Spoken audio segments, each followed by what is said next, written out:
No alguses vanad hakkasid vähe entusiastlikumalt ja said kiiremini käima, aga noored vist praegu on nagu suutnud ära suruda vanad. See on mingi vanem traditsioon. Üldjoontes ja noored vanad, et väike intriig üleval oleks, et ega riietusruumi jutte ka ikka jätkuks.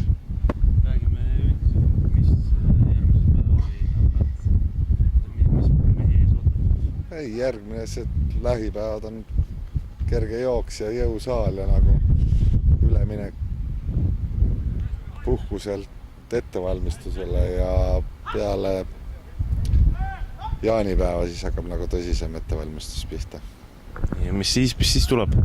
Ei, siis on samamoodi, et algus on jooks ja jõusaal ja siis ja 4. juba hakkame, siis võtame pallid ka kätte, et siis on nagu läheb juba 2 korda päevas, et on üks kord on nagu üldfüüsiline ja teine on juba erialane, et korvpall. Kuidas tunne on?